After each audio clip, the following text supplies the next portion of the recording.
How's it going, everybody? We're back. Today we are going to be unmolding this floral bowl. Got it from the thrift store as per usual, and I put mostly holly leaves in here. You can actually already see it a little bit. Some classic pink flowers. Before we get started, there's already something that's quite disappointing on this mold. Right here, I was feeling these petals a little bit. Which one is it? Oh, this one. Feels really flimsy. So you can already see that that point has failed. It's really tragic. Kind of expected it. This was a really hard one to pour. It was really messy, really sticky. I had to so I put it in the bottom right here, and I really stuck my fingers into it. It was disgusting. I don't wear gloves. I know I should. I'm going to soon, but I don't right now, and it was so sticky. Once my hands get to that sticky point that there's no going back, and literally it's so hard to get off, soap will not do the trick. I don't know what to do. There's a point that I'm just trying to finish as quickly as possible, and sometimes these little failures, where'd it go, get through the gap. So I'm expecting that already. The rest of it feels pretty good, besides a little bit of a lopsidedness. I've just kind of accepted that all of my molds are gonna give a little bit of a cockeyed look, you know? It's part of the sculpture process, all right? We listening? But the fact that this petal didn't fully get made is a perfect opportunity for me to show you how to fix that.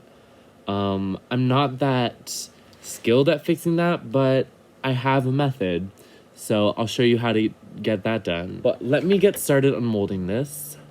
I'm not even sure what this is. Is this I would call it a bowl. Is it an ashtray? Most of these times I pick up ashtrays from the thrift store. Is it a candle holder? You know what, maybe I'll put a candle in it. I don't know. Anyways, this is gonna be a difficult one to unmold. I already know this. I am going to have to rip it quite a bit, maybe get some scissors out. Who knows? This is an exciting one. Can't wait for my hands to get so freaking sticky. You might have noticed in the video of me pouring this that I put a piece of parchment paper over top. That was to stop it from dripping so much, because it was dripping so much. Resin's expensive. I hate losing resin. It's so disheartening. But you know what? It worked pretty well, so not that mad. So we gotta go around mold, stretch it out, rip it a little bit. It's not a big deal. I have more mold builder. I can always fix it if I'm in love with the shape, but you know, who knows? Here we go. We've got some action.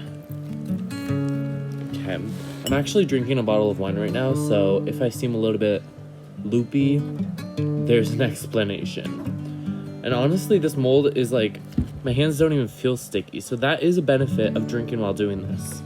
Keep it in mind, folks. Wine plus stickiness equals less stickiness. Write that down. This looks like a mess so far, but it actually looks really cool. Like I mentioned in the last video, there is this huge sticky layer that is unavoidable for me for some reason.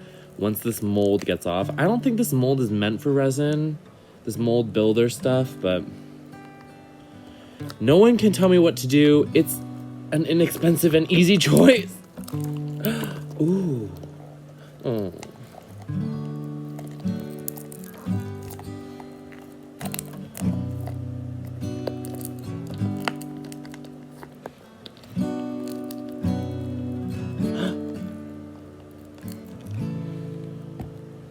Okay.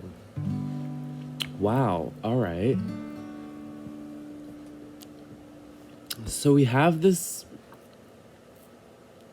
really stunning body of a resin piece.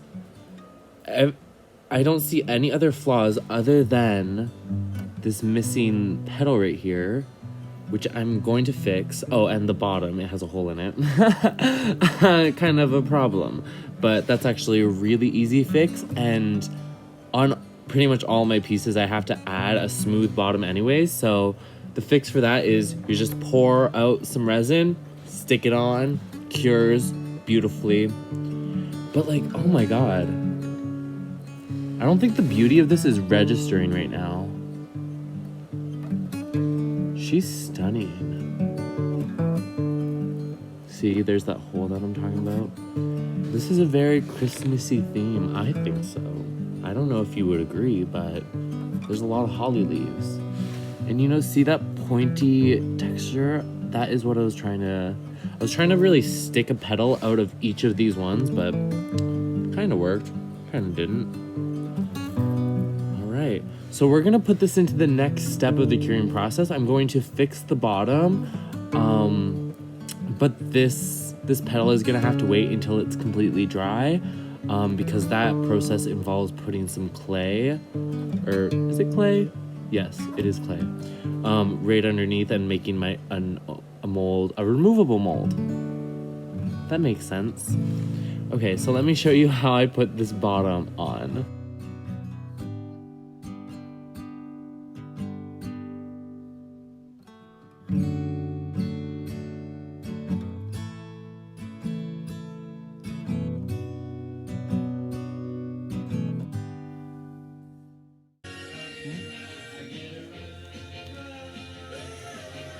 So this should be like the simplest and easiest of fixes. I'm just using this modeling clay, and I'll only need like a little pinch of it.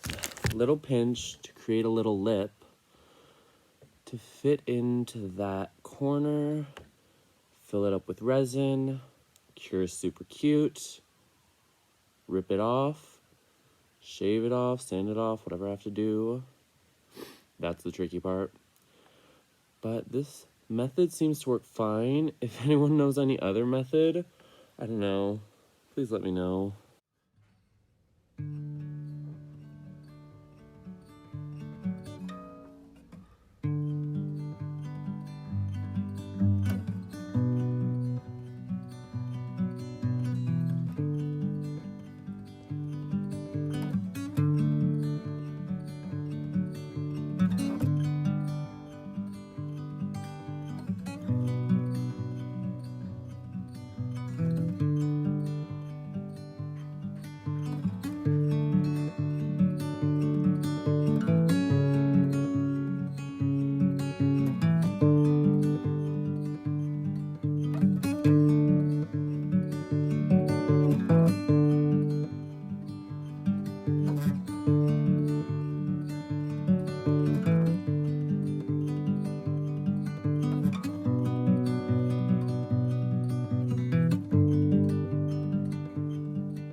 God, I need a haircut.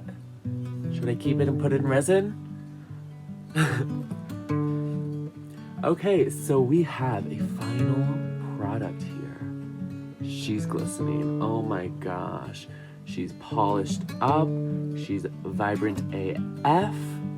I fixed that petal. I mean, kind of. It wasn't as pointy as I wanted it to be, but I mean, I could sand it and make it pointier, but I think it works. I'd rather it be thick than pointy, so I'm really happy with how this turned out.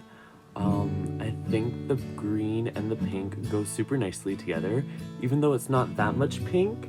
I love the subtle hints of it. This is my favorite part, when there's just like a little like residual petal torn up, found in a little piece. Like, I have this specific blue flower that I just like sprinkle in like I'm a little witch. I'm just like, oh yes, a little bit of tranquility. Blue. Anyways, it came with its fair share of problems. The bottom has no hole in it. No hole any longer. Can't even tell. All of the leaves kept really good color. I did this project with holly leaves where I tried to make these ornaments a couple weeks ago. They all died. Well, they all turned out pretty much like this one. Do you see this one here? How it's like super yellowy? I guess not all the moisture was out of that one, but honestly, they were worse than this. I was just so impatient and I felt this like waxy layer the on the leaves themselves, and I'm like, you know, this might protect them. Not only did I let them dry out and press them in a book for about a week, I also used spray pay? What is it? Hairspray? What? Spray pay? Okay. I also used hairspray to give it a coating before I put it in the resin. I read that somewhere. It's a good trick to keep the color vibrant. And I think it really does work, honestly. The logic is there, right? Look at that glisten. Oh my gosh. Anyways, see you guys in a few days. Bye.